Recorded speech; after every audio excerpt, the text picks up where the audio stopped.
Thank you for staying with us. If you're just joining us, this is Report Desk Africa, or RDA for short.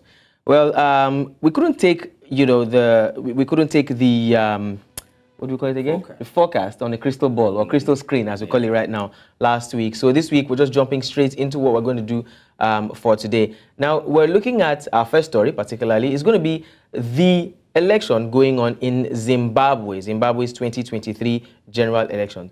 Now, President Emmerson Mnangagwa says he's confident of his victory in the elections after casting his vote in Kwekwe area of the country. Now, Mnangagwa, who took over from the popular Robert Mugabe, bless his soul, says he's seeking a second term in office and faces stiff competition from his main rival and challenger, talking about none other than Nelson Chamisa of the CCC, that's the Citizens Coalition for Change. Meanwhile, Chamisa alleges that there is a clear case of voter suppression and rigging, as a matter of fact, blaming the problems or the delays faced at the polling stations on the printing of ballot papers.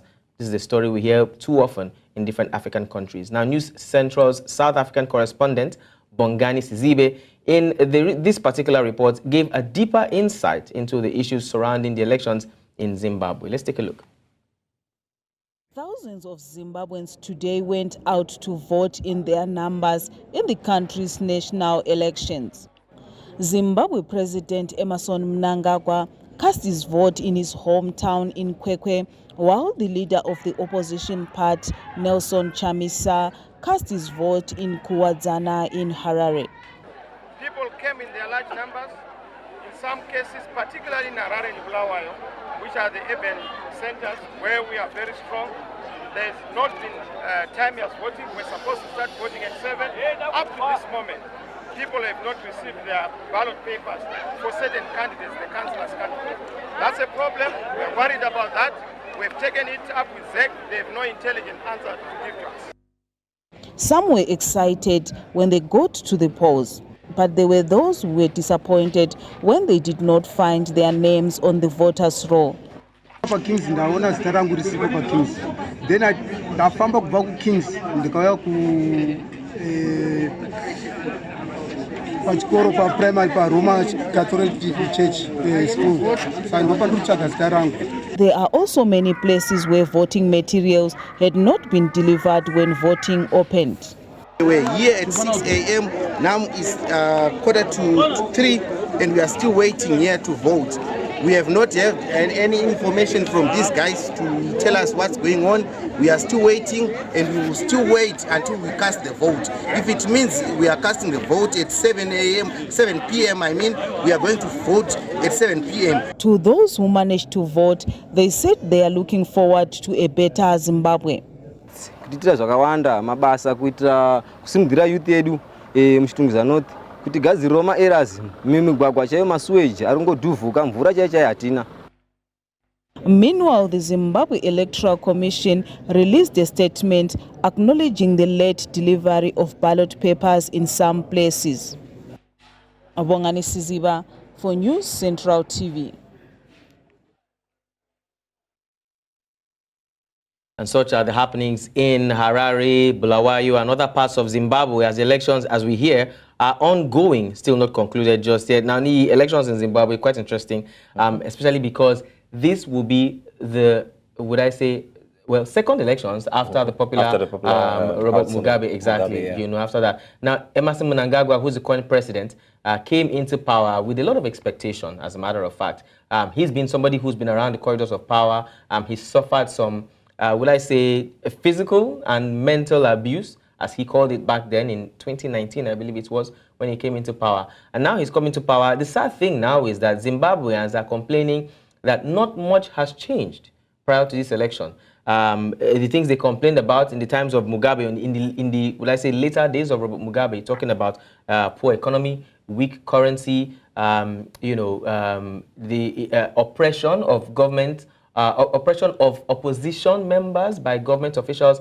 A lot of that, they claim, is still ongoing. So while we wait for our guests to join us, it seems like it is would I say, rinse and repeat, like they are seeing, basically. Nothing much has changed. Sincerely, I would agree with you on that, that nothing much has really changed. Because I remember recently there was the gold controversy in Zimbabwe, which was not even that bad during Robert Mugabe's time. Mugabe's time. I'm talking about Emmerson now. It was not that bad during the Robert's time. And not much in terms of the economy, in terms of even the currency that was weak at the time, not much has really changed. And seeing that Chamisa is the only main opposition right now that seems to be having an headway, which is kind of related to so many other African countries we've seen, because we've seen that over time, African leaders, once they get into position, it's very, very hard to actually take them out of those positions, especially when they enforce the incumbent power. And which is why Chamisa is crying out this time around that it seems that that has been in play in these particular elections, because he accounted for voter suppression. And if we want to look at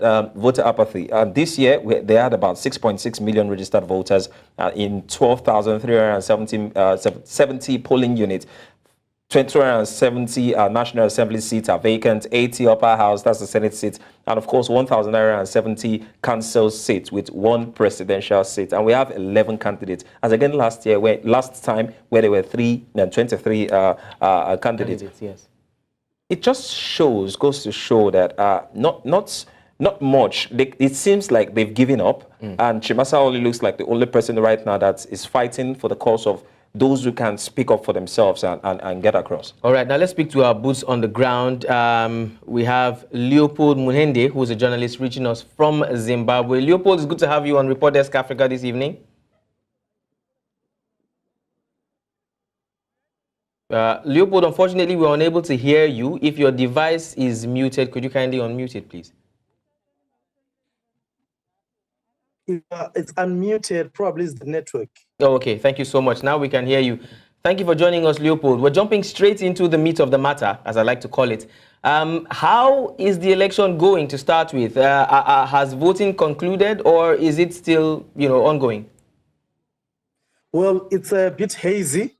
There are quite a number of polling stations which are reportedly still voting. Some have just closed just now. So it has been quite chaotic, but I think it's coming to an end. I do understand that under the law, there's a 12-hour ultimatum that the voting process is supposed to go for. And I want to believe that the extension of this process was due to the delay in some electoral process and, of course, ballots arriving at some of the centers. At what point can they say that, okay, this 12 hours has elapsed and they will close this center, a particular polling center, irrespective if of maybe the people have voted or some people are still remaining on the line to vote? Well, that has been where the confusion has been coming from. For example, polling stations were supposed to have been opened at 7 a.m. to 7 p.m. Some polling stations started allowing voters to cast their ballots at around 9 p.m. So there was no communication from the Zimbabwe Electoral Commission on what time they will regard or they will start counting the 12-hour period. Some polling stations were still allowing vote casting today. Some were saying we're turning away registered voters, saying that the 12-hour period had lapsed probably at 9:45, like I heard in other areas of Harare. So it has been a bit confusing. And another thing is 23 August had been set as the day where registered voters were supposed to cast their ballots. So the information did not reach a wide, did not get a wide reach that it had been extended. Of course, as journalists, you would get such information easily, but the general population might also have found it very difficult to.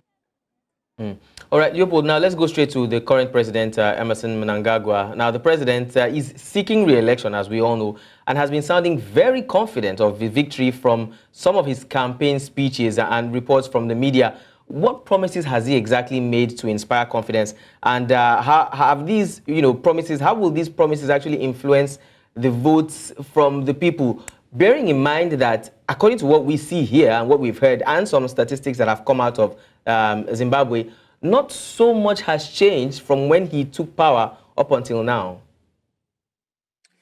Well, President Emmerson Mnangagwa has not promised anything. President Emmerson Mnangagwa, unlike probably other political parties or any other political party, maybe in your country and in other countries, he did not provide a manifesto.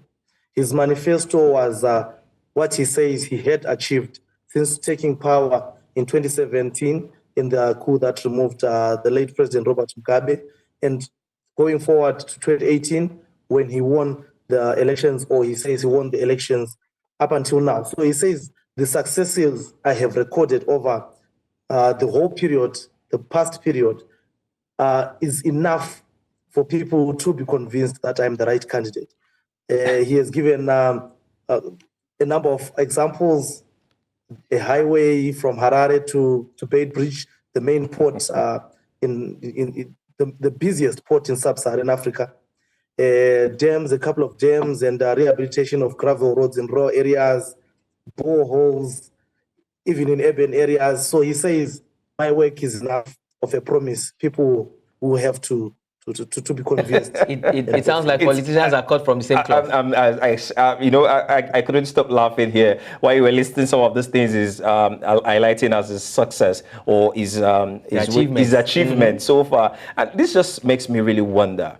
If looking at all those things, as you said, he has not promised anything per se. He has only reeled out what he has done so far. And success is relative because while some people will take that as success, others will say that is just nothing. Those are basic infrastructures that should have been in place even right from time. And they've not really seen the implementation, or they've not seen the adverse effect on the economy. Let's look at Chamisa. Chamisa, they didn't make any promise. And so far, from what you're seeing in the atmosphere, do we think that the scale might be tilting in favor of Chamisa or still sticking with Emmerson?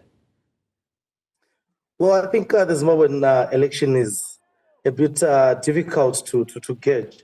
You realize that Chamisa's strongholds are mainly within the urban areas.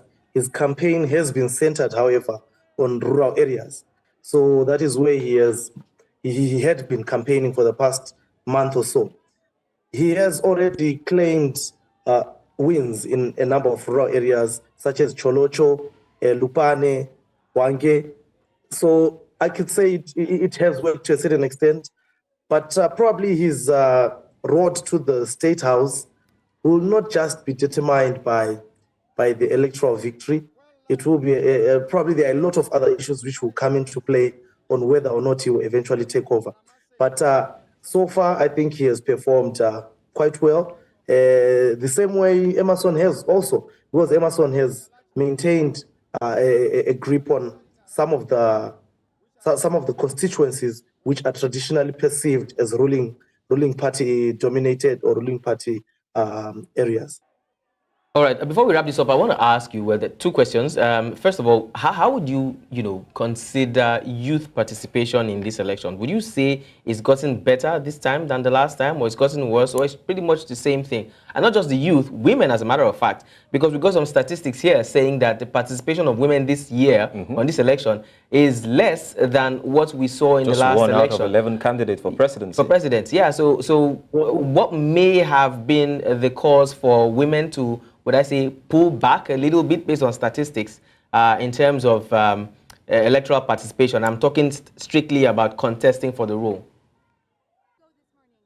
Well, I think there are quite a number of issues when it comes to participation of women in such matters. Zimbabwe is an example. You realize that democracy sometimes the winner is usually the most popular.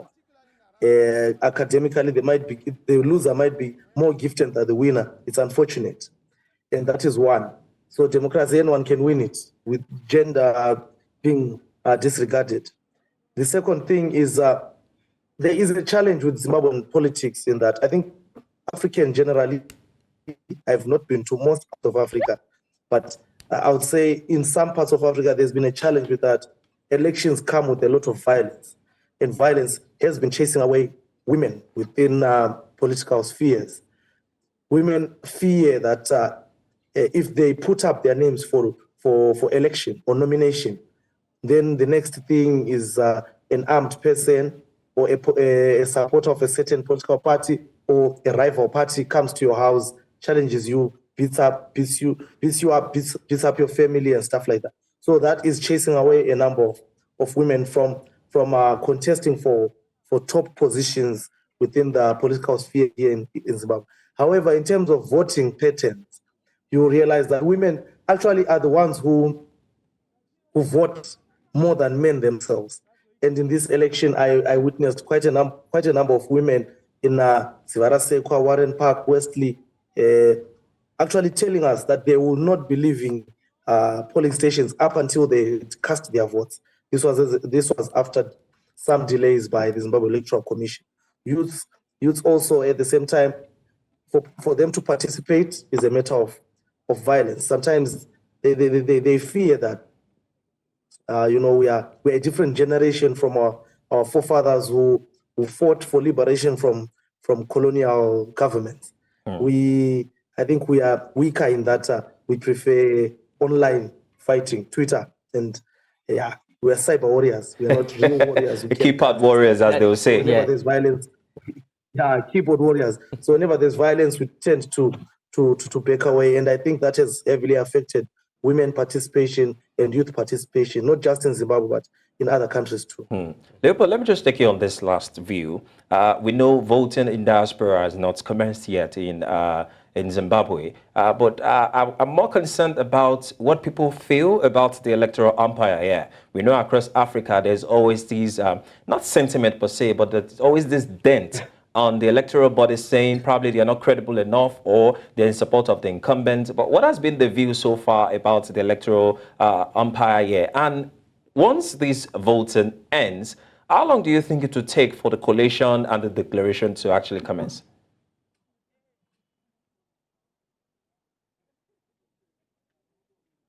Well, ZEC has been between a rock and a hard place.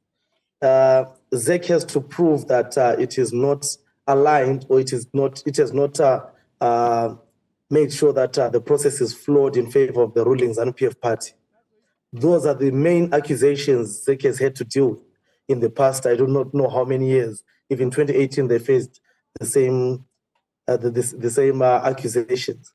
So the Zimbabwe Electoral Commission has been accused of siding with the ruling party to ensure that the election itself is skewed in favor of President Emmerson Mnangagwa and his party. And I think they have not done enough to prove that they are not working hand in hand with the ruling party. They have not done enough to show their independence. Examples include the ballot paper itself, the presidential ballot paper. It is supposed to be in alphabetical order with a certain side listing names and parties. If the side it becomes full, they go to the next side. But there are only 5 names on the left side, which is the first side, and 6. Why?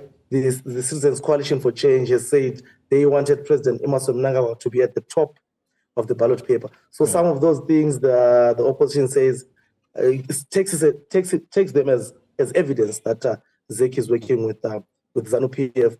ZEC has also been accused of lying. ZEC chairperson Priscilla Chikumba publicly said that all voting material had been delivered to polling stations across the country with the help of the Zimbabwe Public Police, actually thanking the Commissioner General, Godwin Matanga. But then on 23 August, 75% of polling stations in Harare were yet to get material. Other areas too were above 25%. They also did not have such materials. So I'm sure, like you just said, across Africa, the umpire is always accused of siding with the incumbent, and it's not different here in Zimbabwe. We are yet to get the full result. The law stipulates that the presidential result is announced within 5 days. So we still have up to the 28th to get the official presidential result. ZEC is the only one which is allowed to announce those results. So the official ones we are getting on 28th. We can speculate, of course, but we cannot announce. For council and parliamentary, we can be getting those from chief election officers across the country, and they have started trickling in. All right. Just before we let you go, Leopold, one last question. In 1 minute, my producer is screaming in my ear already. In 1 minute, just before we let you go, would you say that this election has been an improvement from the previous one? Or would you say it's same of same? Or would you say, unfortunately, it's worse than what we had in the past years? I'll say it's worse. Oh, wow. Okay. Thank you. That was less than 1 minute. Thank you so much, Leopold Munende. Thank you for joining us all the way from Zimbabwe.